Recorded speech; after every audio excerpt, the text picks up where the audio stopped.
In Radhadesh, we love our cows like a family. We have two principles. First thing, we love our cows, keep them here for whole life, so they do not have to worry of living or going somewhere. They're always safe. And secondly, if anyone is born, a calf is born, calf can stay with the mother for whole life as well. The difference between our approach and the elsewhere that we can understand, oftentimes cows is considered like a livestock, commodity, and often people do not want to meet basically their food, so they avoid the advertisement. The only way that people connect to cow is through milk, and often they don't even know, they don't come in contact with the cow. But here we want to present to people that cow is social animal just like us, and when we interact with them we come to know they have happiness, distress, like, dislike, personalities. They have good days, bad days, they have relationship amongst themselves, their motherhood, fatherhood, their brotherhood. They take turn in babysitting the young ones. The grandmother, she helps the mother through calving. You have many aspects that are not seen by people. And milk that we obtain from the cow is a product of cow's affection towards her calf. But often calf is taken away and given supplement milk, and cow's milk goes to us, and that we consume without second thought that is coming from the cow who had produced for her calf, not for us. In Radhadesh, we do not think that cow milk is bad, but or the production of milk is in itself is cruel. But the way today the farming community has given pressure on the cows to produce so much of milk that cows are often prematurely inseminated. They are given hormones to produce more milk. The cows are inseminated every year, so they give birth every year. They go through this exhaustion, and most of all, they have to suffer the anguish of losing a child every year, every single year. The calf is born is either, if it's a female, may replace the mother, or if not, can go to slaughter. Or oftentimes the eliminating process for farmer is quite easy. They do not think twice before sending cow away to the slaughter. In our farm, in our sanctuary, we do not inseminate cows every year. Because we know if cow gives birth to a calf, we want to keep that calf for whole life. So cow lives about 20 years. So it means it's a lot of expense and care, energy and time and attention that you have to put to care for the cows personally. So that's a big difference that we have between the farm elsewhere and farm here.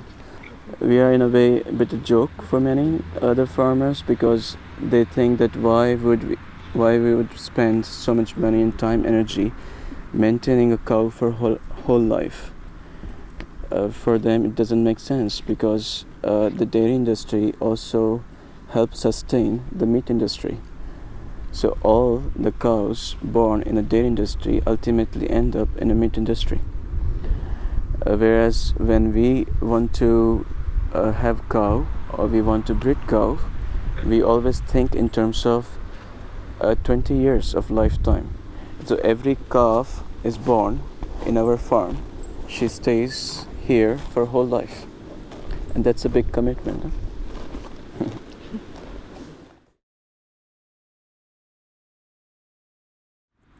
Nowadays, like in the 20th century, we have exploited animals too far, too much.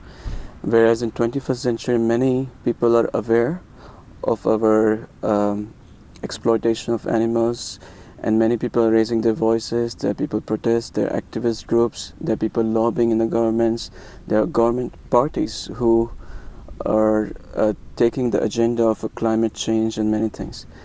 But oftentimes, if we try to change people's behavior, maybe it is easy to change.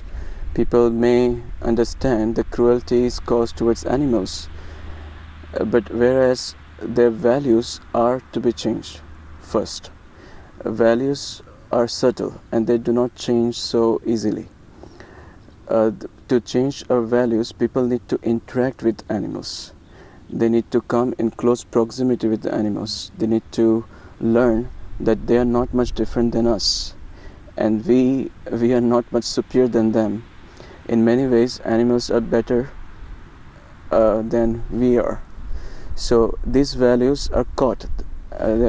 They can be taught as well to the children, but children need to interact with animals, so they learn these values, and when they grow up, they make conscious decision whenever they have a dilemma whether to go for the diet or the decision that they have to make which may cause harm to animals. They make different decisions. Everybody understands today that cattle industry, for instance, is not sustainable. It has caused deforestation, it has got carbon emission in the sky, and we need to contract it. But only behavioral change won't do. People must come in contact with animals, and they must interact with them and try to learn what are the resembling factor.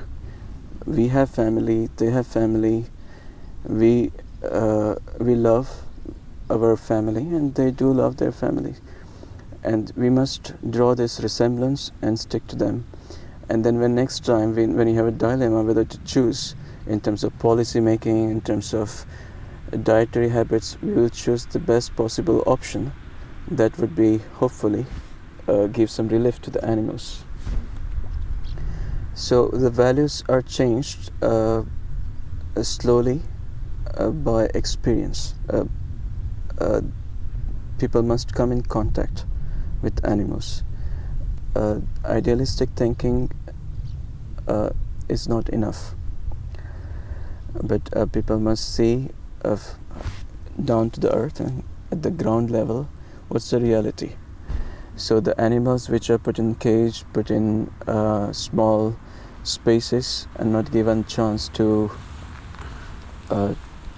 see, exercise, freedom to go and be curious to see what's there to the other side of the fence, are grown timid, and then we continue to exploit them, thinking they are less intelligent than us. But when we give them a chance to flourish and blossom, we'll see all aspects. We see different type of emotions, a range of feelings that they can express. They can and they can also relate to us, and we should be able to relate to them. That's the main important part that we must realize.